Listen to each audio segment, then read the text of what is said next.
والسلام علی رسول الکریم اعوذ باللہ من الشیطان الرجیم بسم اللہ الرحمن الرحیم۔ پچھلی دفعہ ہم نے سورۃ النساء کی آیا ایک ہی پڑھی تھی، پہلی ہی آیا پڑھی تھی، اور ظاہر ہے کہ پیچھے سے مضمون چلا آ رہا تھا سورہ آل عمران سے، کچھ چیزیں وہاں سے دیکھیں، اور اس کے بعد ہم نے اس سورہ کی جو پہلی آیا ہے اسی کو دیکھا تھا۔ سورہ آپس میں جوڑا جوڑا ہوتی ہیں، اور یہ صورتیں توام ہو کے، جیسا کہ ظاہر ہے جوڑا جوڑا، توام ہونا، ٹوین ہونا، پیر ہونا، یہ سارے الفاظ ہم ان صورتوں کے لیے بولتے رہتے ہیں، اور یہ پورے گروپ کے اندر آتی ہیں۔ اس کی تفصیل ہم نے پچھلی دفعہ دیکھ لی تھی، اور صورت کے اندر جو مضمون ہوتا ہے وہ بھی ظاہر ہے کہ ابتدائیہ ہوتا ہے، اس کے بعد مضامین آگے بڑھتے ہیں، اور پھر ایک اختتامیہ ہوتا ہے۔ تو اس میں جو پہلی آیا ہے یہی اس کا ابتدائیہ ہے، یعنی اس پوری سورہ کے لیے ابتدائیہ جو ہے وہ ایک ہی آیا ہے، اور یہ بڑی اہمیت کی حامل یہ آیا ہے۔ سورہ بقرہ کے اندر دیکھا تھا ہم نے تقریباً 39 آیات تھیں جو ابتدائیہ کے طور پہ آئی تھیں، اور ایسے ہی کوئی 30+ آیات تھیں جو سورہ آل عمران کے اندر ابتدائیہ کے طور پہ آئی تھی، اور اس کے بعد مضامین شروع ہوئے تھے۔ یعنی پچھلی دونوں صورتوں کے اندر ابتدائیہ بھی خاصا طویل تھا، اور مضامین بھی ظاہر آگے طویل تھے، اور اختتامیہ بھی اسی طریقے سے کافی یعنی زیادہ آیات پہ مشتمل تھے۔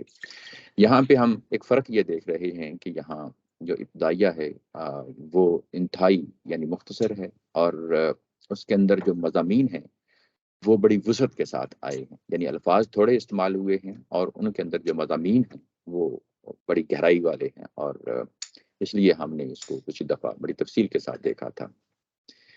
یہ جو آیا ہے جو پہلی آیا ہے، اس کے اندر ایک مضمون ہے اکثر طور پہ ظاہر ہے کنفیوژن کا، یعنی لوگ شکار ہو جاتے ہیں کہ یہ نفس واحدہ کیا چیز ہے، اور اس سے کیا چیز جو ہے وہ یعنی اس کو جنس کے طور پہ لیا جائے یا اس کو حضرت آدم علیہ السلام کے ہی طور پہ لیا جائے۔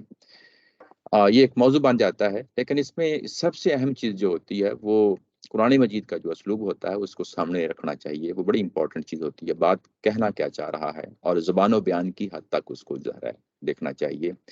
جب یہ آغاز ہوتی ہے، سورہ کا آغاز ہوتا ہے، تو یہ اصل میں دیکھیں تو یہ ہے یا ایھا الناس اتقوا ربکم الذی خلقکم من نفس واحدہ۔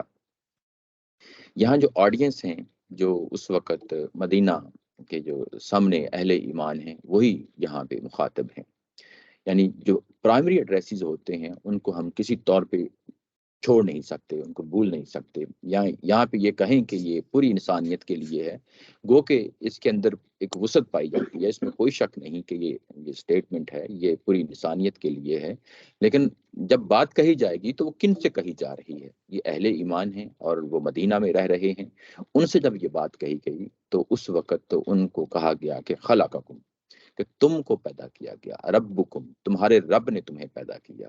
یعنی قوم اور قوم کے جو الفاظ آئے ہیں، یہ سامنے جو اس وقت آڈینس بیٹھی ہے اسی کو مخاطب کر کے یہ بات کہی جا رہی ہے، اور جب ان سے بات کہی جا رہی ہے تو ان کو جب یہ خطاب کیا جا رہا ہے تو یہ واضح طور پہ بتایا جا رہا ہے کہ تمہیں ایک ہی نفس سے پیدا کیا گیا، نفس واحدہ سے پیدا کیا گیا، اور جو نفس واحدہ تھی اسی سے ہی اس کا جو ہے نا جوڑا بنایا گیا، یعنی جوڑا بنایا گیا اسی نفس واحدہ سے۔ اس کو ایک بڑے خوبصورت طریقے سے نبی محترم صلی اللہ علیہ وسلم کی ذات والا صفات نے جب آخری خطبہ دیا ہے، جو حج کا خطبہ کہلاتا ہے، وہاں پہ ایک جب خطاب کرتے ہیں تو آغاز میں ہی بڑا اہم جو ہے نا جملہ بولتے ہیں۔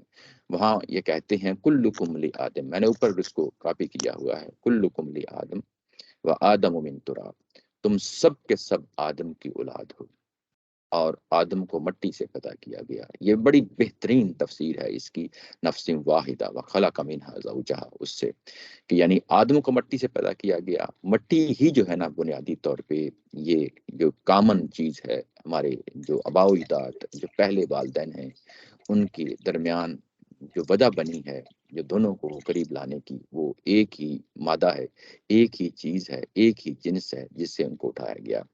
اور جو زور دے کے بات کہی گئی وہ یہ کہ آج کی نسل کو، جن کو یہ خطاب کر کے بتایا جا رہا ہے، ان کو پہلے جوڑے کے ساتھ جا کے جوڑا ہے، اور جوڑنے کے بعد یہ کہا ہے کہ ہم نے بے شمار مردوں اور عورتوں کو پھیلا دیا۔ یعنی اصل میں یہ چیز جو پیغام ہے، پیغام اصل چیز ہوتی ہے، پیغام یہ ہے کہ تمہارا جو اوریجن ہے وہ ایک ہی ہے۔ جب اوریجن ایک ہی ہے تو ایک ہی خاندان کے رہنے والے ہو، ایک ہی قبیلے کے ہو، ایک ہی کنبے کے ہو۔ ایسا نہیں ہے کہ تمہاری ماں کو کسی اور جگہ سے اٹھایا تھا اور تمہارے والد کو کسی اور جگہ سے اٹھایا تھا، نہیں، بلکہ ان دونوں کو ایک ہی جگہ سے اٹھایا تھا۔ جب ایک ہی کنبہ ہے تو تم سب کے سب ایک ہی سانچے میں ڈلے ہوئے ہو، ایک ہی سانچے میں ڈلے ہوئے ہو۔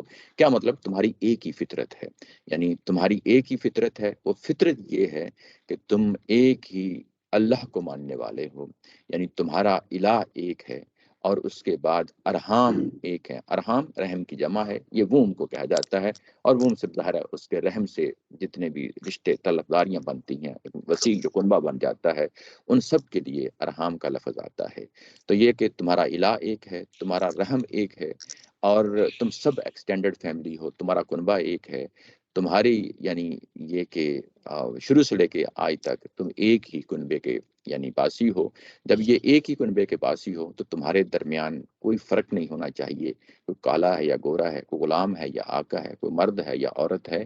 شرف کے لحاظ سے، انسانیت اور آدمیت کے شرف کے لحاظ سے تم دونوں برابر ہو۔ اس میں کسی طرح کی تفریق جو ہے نا روا نہیں رکھی جائے گی، تفریق روا نہیں رکھی جائے گی، یعنی کہ کسی طرح کا فساد، کسی طرح کا ظلم جو ہے ان اس کنبے کے درمیان نہیں رکھا جائے گا۔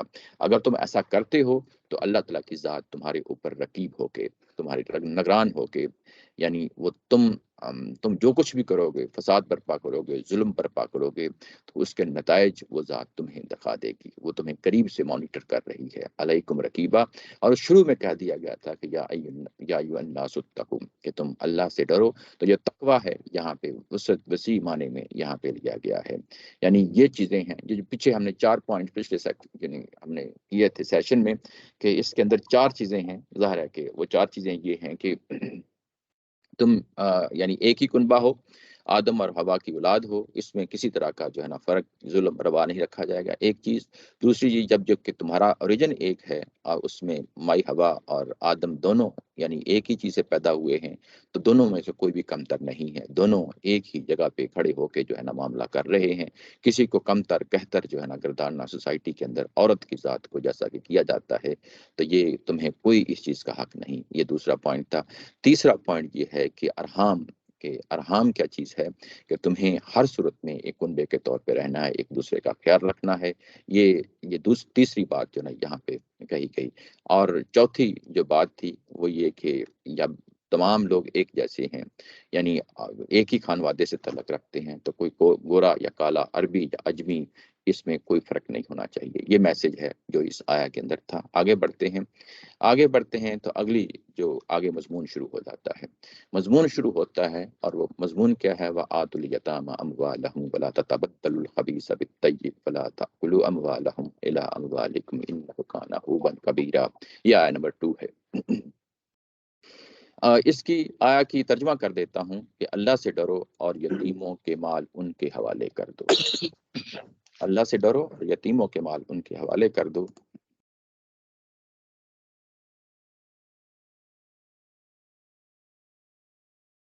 یہ اگر آپ دیکھیں تو وا جو نا شروع میں آ گیا ہے، یہ عطف کا واو کہلاتا ہے۔ عطف کیا ہوتا ہے؟ عطف جب دو سینٹینسز کو آپس میں جوڑنا ہو تو واو عربی زبان میں ہوتا ہے، اینڈ انگلش میں ہوتا ہے، اور اردو میں ہوتا ہے، اس کو عطف کہتے ہیں۔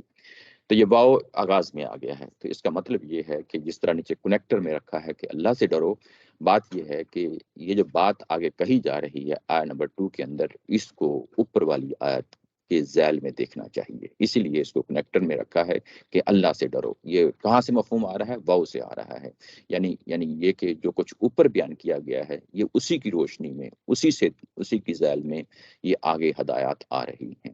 اور اللہ سے ڈرو، اور اللہ سے ڈرو، یعنی یہ کہ پیچھے یہی کہا گیا تھا نا کہ جو پچھلی آیت تھی اگر آپ دیکھیں تو یا ایھا الناس اتقوا، یعنی اسی کے تسلسل میں یہ بات کہی جا رہی ہے۔ اور جب اللہ سے ڈرو اور یتیموں کے مال ان کے حوالے کر دو، وآتوا الیتامی اموالہم، یتیموں کے مال ان کے حوالے کر دو، ولا تتبدلوا الخبیث بالطیب، اور خبیث کو طیب کے ساتھ نہ بدل ڈالو، مبادلہ نہ کر ڈالو، تبادلہ نہ کر ڈالو۔ یعنی خبیث کیا چیز ہے؟ یہ کہ ہر بری چیز کو کہتے ہیں، یہ اخلاقی طور پہ بھی کہہ سکتے ہیں، اور ظاہری طور پہ، مادی طور پہ جو چیزیں ہوتی ہیں ان کے حوالے سے بھی یہ ذکر، یعنی ظاہر ہے کہ اس کا معنی آ جاتا ہے۔ اخلاقی طور پہ کیا چیز خبیث ہوتی ہے اور طیب ہوتی ہے؟ یہ کہ ایک شخص جو ہے وہ لوگوں پہ ستم کرتا ہے، ظلم ڈالتا ہے، ان کے ساتھ زیادتیاں کرتا ہے، تو یہ جو رویہ ہوتا ہے یہ خبیث رویہ ہوتا ہے۔ اور طیب کیا ہوتا ہے کہ جب آپ ضمیر کے ساتھ زندگی گزارتے ہیں، لوگوں کے حقوق ادا کر دیتے ہیں، تو یہ طیب لائف ہوتی ہے۔ یہ اخلاقی طور پہ ہے۔ قرآن مجید جگہ جگہ جو ہے نا یہ الفاظ استعمال کرتا ہے، کبھی یہ کفر کے لیے بھی استعمال کر لیتا ہے۔ پچھلی سورہ کے اندر ہم نے خبیث اور طیب، کفر اور جو نا اہل ایمان کے درمیان فرق کے لیے جو ہے نا یہ ہم نے پیچھے پڑھا تھا پچھلی سورہ کے اندر، وہاں میں بھی یہ دونوں الفاظ آئے ہیں۔ کفر کی جو نمائندگی ہے وہ خبیث کے لفظ سے ہوتی ہے، اور طیب کی نمائندگی ایمان کے ذریعے سے ہوتی ہے۔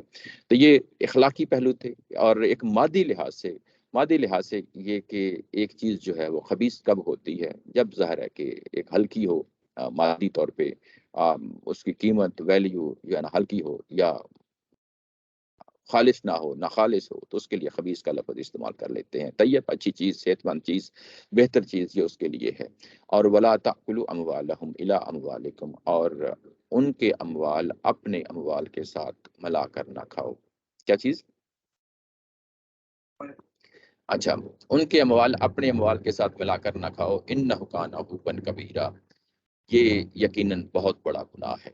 خوب کا مطلب ویسے ہی بڑے گناہ کو کہتے ہیں، اور اس کے ساتھ کبیر لگا دیا گیا تو یہ اس کی بیسیکلی شناخت کو مزید جو ہے نا گہرا کر دیا گیا، بڑا کر دیا گیا کہ یہ یقیناً بہت بڑا گناہ ہے۔ یہ جو آیت ہے، آیت نمبر 2، اس کو اگر آپ دیکھیں تھوڑی سی تفصیل کے ساتھ، یہ جو قرآن مجید کا جو اسلوب ہوتا ہے وہ بھی بڑا امپورٹنٹ ہوتا ہے۔ جب ہم عام حالات میں بات کر رہے ہوتے ہیں، کسی محفل میں بات کرتے ہیں، کسی کتاب میں کوئی چیز پڑھی لکھی ہوئی دیکھتے ہیں، تو اس کے اندر ایک چیز جو ہوتی ہے وہ ایک بیک گراؤنڈ آپ کے سامنے ہوتا ہے۔ یعنی آپ شروع سے ایک بات کو بیان کر رہے ہوتے ہیں، بالکل آغاز سے ایک چیز کو لیتے ہیں، اور آہستہ آہستہ اس چیز کو آگے بڑھاتے ہوئے بات کو یعنی لے کے چلتے ہیں۔ قرآن مجید کا جو اسلوب ہوتا ہے اس کے اندر ایک خوبصورتی یہ بھی پائی جاتی ہے کہ یہ اپنی چیز کو بیان کرنے کے لیے وہاں سے بیان کرتا ہے کہ جو آخری چیز ہوتی ہے، یعنی آخری چیز جو ہوتی ہے وہاں سے چیز کو اٹھاتا ہے، اور اس کے بعد آہستہ آہستہ چیزوں کو زیر بحث لے کے آتا ہے، اور بندہ جب پورا مضمون پڑھ لیتا ہے تو ذہن میں آتا ہے کہ اچھا، جو بات شروع میں کہی گئی تھی وہ دراصل آخری چیز تھی جو بات قرآن کہنا چاہ رہا ہے۔ تو یہاں پہ جب یہ کہا گیا کہ یتیموں کے جو مال ہیں ان کے حوالے کر دو، تو یہ بالکل ابتدائی اسٹیٹمنٹ ہے، یعنی یہ بالکل ایک انتہائی اسٹیٹمنٹ ہے جو آخر میں جا کے جو ہے نا جس پہ عمل ہونا ہے۔ اس کے پہلے یعنی یتیم آئے ہیں، یتیموں کا مال ہے، اس کو کیسے ہینڈل کرنا ہے۔ یتیم آپ کے پاس ہو سکتا ہے 6 مہینے کا بچہ آ جائے، ہو سکتا ہے کہ 6 سال کا بچہ آ جائے، 10 سال کا بچہ آ جائے، 12 سال کا بچہ آ جائے۔ تو یتیم جو ہے وہ ظاہر ہے کہ ایک عرصہ ہے جو آپ کے پاس گزارے گا۔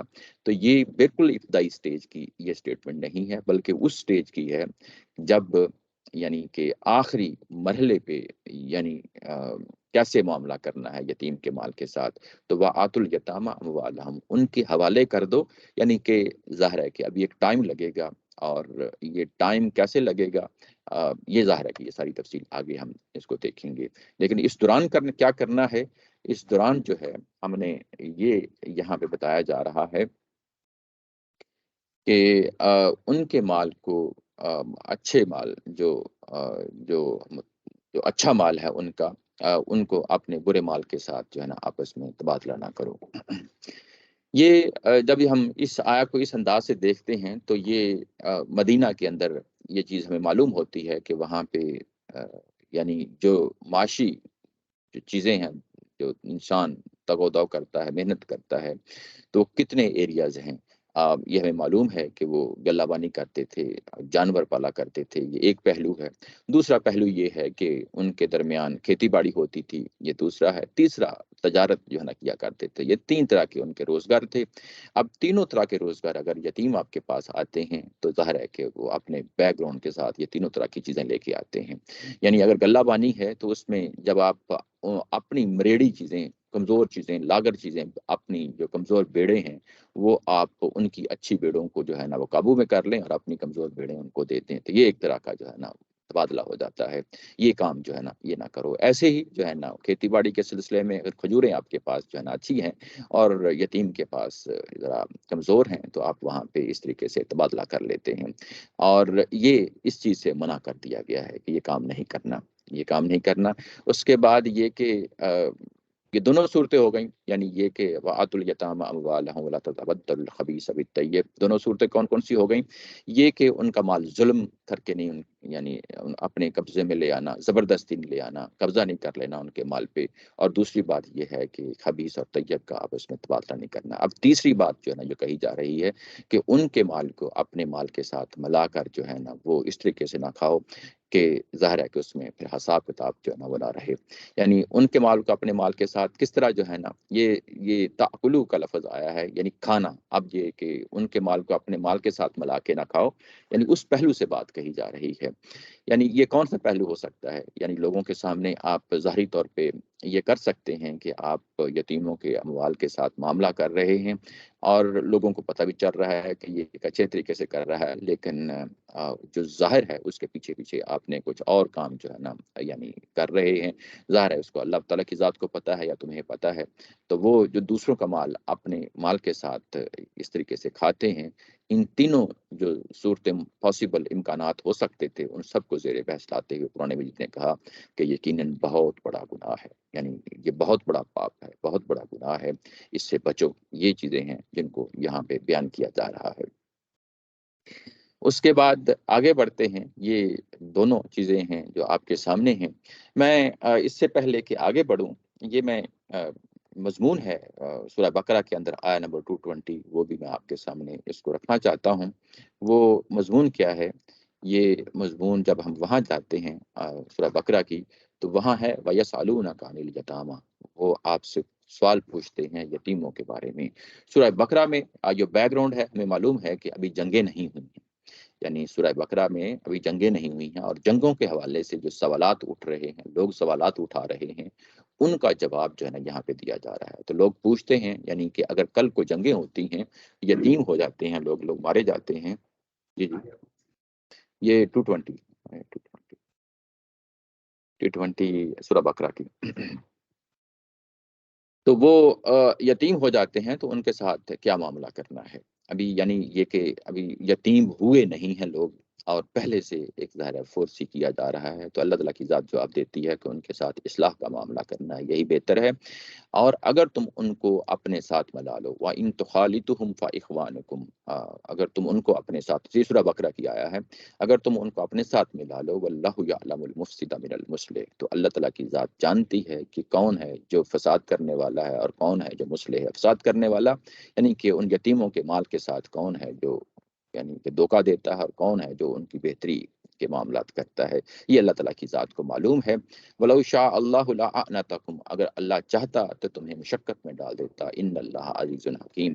یہ جو کہا ہے کہ اللہ تمہیں چاہتا تو تمہیں مشقت میں ڈال دیتا، یہ کیونکہ پہلے اس طرح کی آیات تو مکی دور میں آ چکی ہیں۔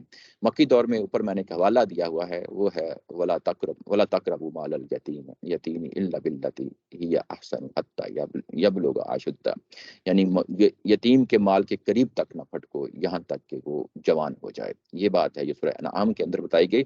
مکہ میں مکی صورتوں کے اندر بھی یہ مضمون بڑا اہم اور نمایاں مضمون ہے، لیکن یہاں سورہ بقرہ میں آ کے، مدینہ میں آ کے یہاں پہ ایک ڈیل دی جا رہی ہے، ایک چھوٹ دی جا رہی ہے۔ وہ چھوٹ یہ ہے کہ تم ان کے معاملات کے ساتھ اختلاط کر سکتے ہو۔ اختلاط اگر نیچے ترجمے میں دیکھیں تو جو ہے اختلاط کا معنی ہوتا ہے یعنی ساتھ ملا لینا، ساتھ ملا لینا، یعنی ان کو بود و باش میں، ان کے نان نفقہ میں، گھریلو معاملات میں ان کو ساتھ ملا لینا، یہ بھی اس کا معنی ہو سکتا ہے۔ ان کے مال کو اپنے مال کے ساتھ ملا لینا، یہ بھی اس کا جو ہے نا معنی ہو سکتا ہے۔ اور ایک تیسرا آپشن جو ہے وہ یہ کہ ان کی ماؤں سے نکاح کر کے جو کہ نیچے بریکٹ میں یعنی لکھا گیا ہے وہ کر لو۔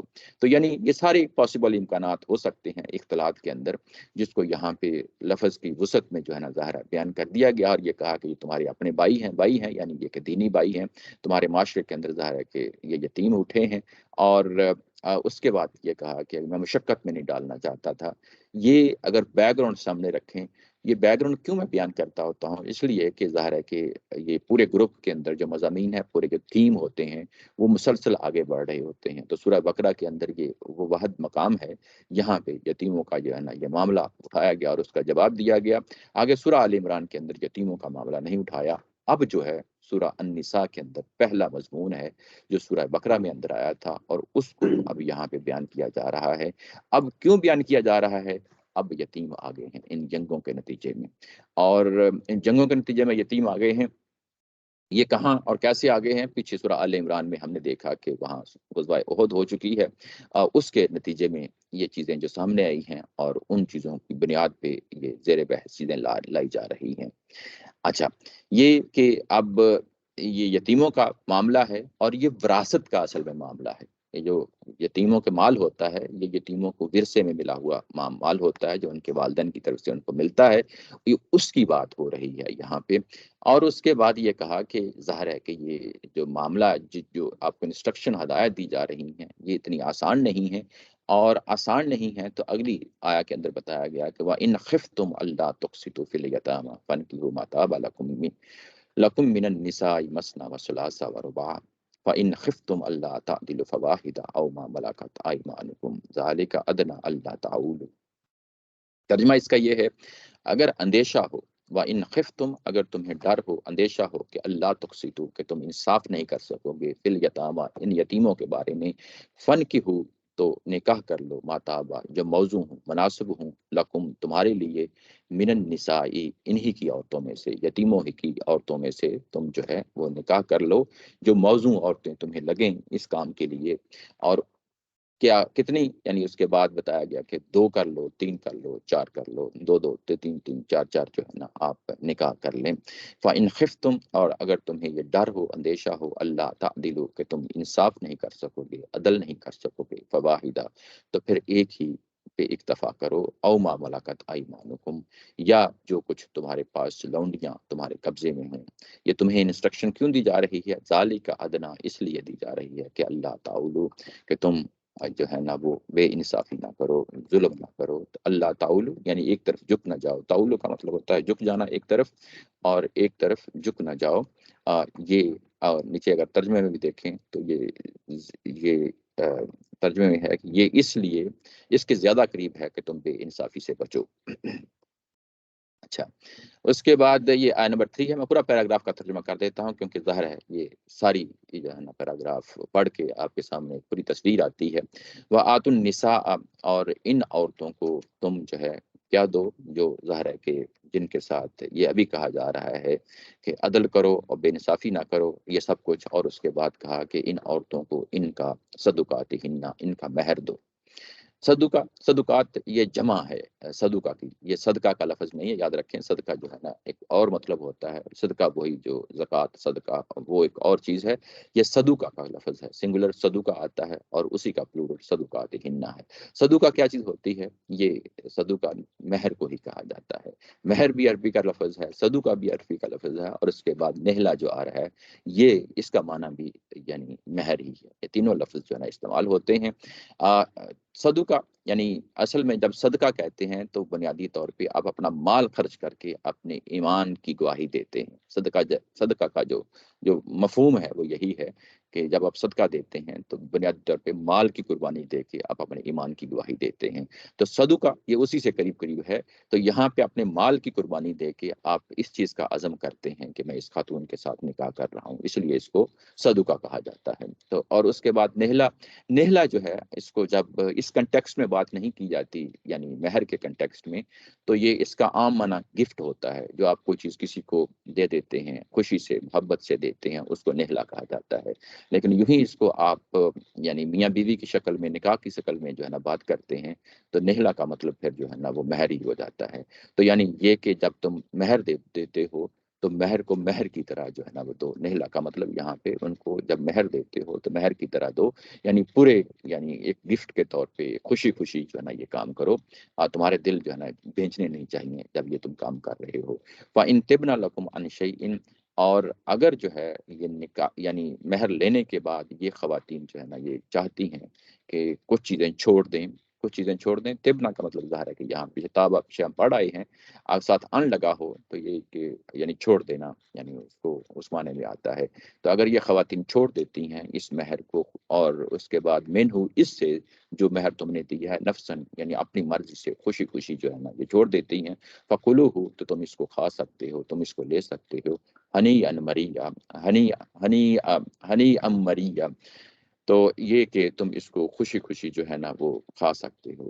یہ جو ہنی ام مریا کا لفظ آیا ہے، یہ محاورتن آیا ہے. لفظی معنی اس کا تو یہی ہوتا ہے کہ ہنی، جب ہم لفظ بولتے ہیں ہنی اب، تو یہ ہوتا ہے مزے مزے سے. مریا کا لفظ جو ہوتا ہے وہ خوشگوار طریقے سے کھانے پینے کی چیزوں کے حوالے سے یہ لفظ آتے ہیں. لیکن جی جی وہ انگلش میں اچھا، تو یہ دونوں اکٹھے لفظ آئیں تو مطلب یہ ہے کہ آپ اس کو خوشی خوشی جو ہے نا مزے مزے سے جو ہے نا وہ کھا سکتے ہو. یہ پوری بات ہے جو آپ کے سامنے آ گئی ہے. اب ہم اس کی تفصیل دیکھتے ہیں. یہ جو آیا ہے نمبر 3 اور 4، یہ کافی پیچیدہ جو ہے نا آیا ہے. ذرا اس میں تھوڑا سا ظاہر ہے کہ میں تفصیل کے ساتھ آپ کے سامنے اس کو رکھوں گا. یہ جو کہا گیا ہے کہ وَإِنْ خِفْتُمْ أَلَّا تُقْسِطُوا فِي الْيَتَامَى، اگر تم ان یتیموں کے بارے میں جو ہے نا تمہیں اندیشہ ہو، ڈر ہو، کہ کن یتیموں کی بات ہو رہی ہے. یہ بڑی امپورٹنٹ بات ہے. یعنی نمبر 2 جو ہے وہ اس کا بیک گراؤنڈ ہے. نمبر 2 کے جو یتیم ہیں یہ انہی کو سامنے رکھ کے بات کہی جا رہی ہے. یتیم کون ہوتا ہے؟ یہ اردو کا لفظ ہو، انگلش میں آرفن جو ہے نا یہ لفظ یوز کر لیں، یا عربی کے اندر جو ہے نا یتیم، اردو کے اندر یتیم، یہ ایک واضح لفظ ہے. یعنی اس کے مفہوم میں کوئی دو رائے نہیں پائی جاتی. یتیم کہتے ہی اسی کو ہیں جس کا والد یا والدین دونوں فوت ہو جائیں اور کوئی والی وارث جو ہے نا اس کو ظاہر ہے کسی اور کے حوالے کیا جاتا ہے، تو یتیم کہتے ہی اس کو ہیں. یتیم جو ہے یوں ہی بندہ بالغ ہو جاتا ہے تو اس کو پھر یتیم نہیں کہتے. گو کہ جو ہے نا اس کے والدین بچپن میں ہی فوت ہو جائیں، ایک ہو جائے یا دونوں ہو جائیں، تو یتیم کا لفظ آتا ہی بچپن کے لیے ہے. یوں ہی بالغ ہو جاتا ہے تو اس کے لیے یہ لفظ استعمال نہیں ہوتا. ہم یتیم نہیں ہیں، ہم یتیم نہیں اس میں، یعنی بڑے ہو کے یعنی آپ کے والدین فوت ہو جاتے ہیں تو اس کو یتیم نہیں کہتے. یعنی مذاق کے طور پہ تو کہہ سکتے ہیں، لیکن تو اپنی بیوی کو بولتا ہوں یتیم ہوں، میرا خیال رکھتا ہے. اچھا، صحیح بات ہے. اچھا، پھر اس میں جو ہے نا اوپر بھی جو ہے نا ایک حوالہ دیا ہوا ہے. یہ ابو داؤد جو ہماری کتاب ہے حدیث کی، اس کے اندر یہ ہے کہ حضرت علی رضی اللہ تعالیٰ عنہ کی ایک حدیث بیان ہوئی ہے جس میں رسول اللہ صلی اللہ علیہ وسلم نے فرمایا کہ بلوغت کے بعد یتیمی باقی نہیں رہتی. یعنی اصل جو ہے یتیم کا لفظ ہے، اگر یتیم کا لفظ کسی پہ اپلائی کرنا ہے تو یہ اپلائی ہوتا ہی کن کے لیے ہے؟ یعنی ابھی تک بچہ بالغ نہیں ہوا اور والدین اس کے بچپنے میں فوت ہو گئے ہیں، یہ ان کے بارے میں بات ہو رہی ہے. یہاں پہ جب یہ کہا گیا کہ یتیموں کے بارے میں تمہیں اندیشہ ہو، یہ اندیشہ جو کس چیز کا اندیشہ ہے؟ اندیشہ ابھی جو پیچھے جو بات ہو رہی تھی کہ ان کے مال کو اپنے مال کے ساتھ ملا کر نہ کھاؤ، ان کو جو ہے نا تبادلہ نہ کرو، اور پیچھے سورہ بقرہ کے اندر جو ہے نا یہ پڑھا ہیں کہ اختلاط کا معاملہ جو ہے نا وہ کسی حد تک اس کی اجازت دے دی ہے. جو پیچھے اختلاط کا معاملہ تھا اب اس کو یہاں پہ آ کے کھولا ہے. یعنی جو پیچھے کہ تم ان کے ساتھ اختلاط کر سکتے ہو، اختلاط یعنی ان کو اپنے ساتھ ملا سکتے ہو، اس کو آگے آیا نمبر 3 سورہ النساء کے اندر جو ہے نا اس کی پریکٹیکل ایگزامپل جو ہے نا سامنے رکھ دی ہے. یعنی یہ کہ یہ تمہیں تو یہ کہا گیا ہے کہ یتیموں کے مال کے قریب تک نہیں پھٹکنا، اور اس کے بعد اختلاط کا جو ہے نا وہ تھوڑا ایک حوالہ دے کے جو ہے نا تمہارے ساتھ آسانی کا معاملہ کر دیا گیا ہے. اور جب یہ کر دیا گیا ہے تو اب تم جو ہے نا یہ ظاہر ہے کہ یہ مشکل مرحلہ ہے، اتنی آسانی کے ساتھ طے نہیں ہو سکتا یتیموں کے حوالے سے، تو تمہیں ایک آسانی مہیا کی جا رہی ہے کہ تم ان کی خواتین میں سے، خواتین یعنی یہاں پہ النساء کا لفظ آیا ہے۔ خواتین سے مراد ان کی مائیں بھی ہو سکتی ہیں اور خواتین سے مراد ان کی بڑی جی جی مائیں اسے اور ساتھ بہنیں بھی ہو سکتی ہیں، دونوں۔ النساء کا لفظ اس کے اندر یہ وسعت پائی جاتی ہے، یعنی اس کے اندر یہ وسعت پائی جاتی ہے کہ یہ اس کے اندر یہ دونوں چیزیں شامل ہیں، ان کی مائیں بھی ہو سکتی ہیں اور ان کی بہنیں بھی ہو سکتی ہیں۔ اور اس کے بعد یہ لفظ جو تابع کا لفظ آیا ہے یہاں پہ، تابع کا جو ہے نا ترجمہ اگر آپ دیکھیں تو مختلف لوگوں نے مختلف کیا ہوا ہے۔ تابع کا مطلب یہ ہے کہ جو تمہیں پسند آئیں، یہ ایک معنی بھی ہو سکتا ہے اس کا، اور یہ ظاہر ہے کہ عربی زبان کے اندر یہ سارے امکانات ہوتے ہیں، اردو میں ہر زبان میں یعنی ایک ایک لفظ کے کئی کئی شیڈز ہو سکتے ہیں، جو تمہیں پسند آئیں یا جن سے تم راضی ہو، یا وہ تم سے راضی ہوں، یہ سارے اس کے اندر جو ہے نا مفہوم پائے جاتے ہیں۔ تم راضی ہو، وہ راضی ہوں، تمہیں پسند آئیں یا تمہارے لیے جائز ہوں، تمہارے لیے حلال ہوں، یہ سارے معنی جو ہے نا اس کے اندر پائے جاتے ہیں۔ لیکن یہاں پہ اگر آپ نیچے دیکھیں تو استاد محترم نے اس کا جو ترجمہ کیا ہے اس میں بھی فرق رکھا ہے۔ وہ فرق کیا ہے کہ جو تمہارے لیے موضوع ہوں، یعنی اس کام کے لیے، کس کام کے لیے؟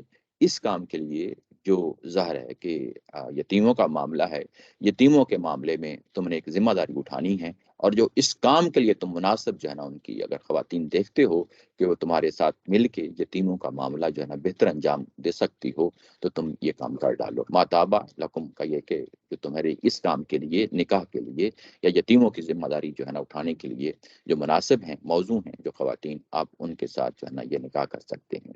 اور نکاح کرنے کے بعد کہا کہ دو دو، تین تین اور چار چار کی جہاں پہ جو ہے نا یہاں اللہ تعالیٰ کی ذات نے جو ہے نا گنجائش رکھی ہے۔ اچھا، یہاں پہ دو دو، تین تین اور چار چار کی جو ہے نا گنجائش رکھی، تو یہاں پہ اصل میں یہ دیکھیں کہ یہ جو معاملہ ہے تعدد ازدواج کا، اس کو بھی یہاں اس آیت کے اندر جو ہے نا ٹیکل کیا ہے قرآن مجید کے اندر۔ تعدد ازدواج یعنی ایک سے زیادہ بیویاں کرنے کا جو رواج ہے، کیا یہ اسلام نے آ کے شروع کیا ہے؟ اس آیت سے ہمیں پتہ چلتا ہے کہ نہیں ہے، بلکہ جو پہلے سے موجود اس معاشرے کے اندر ایک روایت ہے تعدد ازدواج کی، تو یعنی جس میں ایک سے زیادہ بیویاں کی جاتی ہیں، ایک سے زیادہ نکاح کیے جاتے ہیں، بیک وقت آپ کے پاس ایک سے زیادہ بیویاں ہوتی ہیں، یہ پہلے سے موجود ان کے ہاں روایت تھی، جس کا سہارا جو ہے نا قرآن مجید نے کہا ہے کہ تم لے سکتے ہو۔ یعنی یہ کہ پہلی دفعہ یہ کام انٹروڈیوس نہیں کروایا جا رہا، پہلے سے ایک موجود روایت ہے، اسی کا سہارا لے کے کہا جا رہا ہے کہ تم یہ کام یعنی کر لو۔ لوگ کیوں شادیاں ایک سے زیادہ کرتے ہیں؟ اس لیے کرتے ہیں کہ ظاہر ہے کہ یہ قبائلی سسٹم تھا، ان کا تمدن جو ہے وہ قبائلی طور طریقوں پہ مبنی تھا۔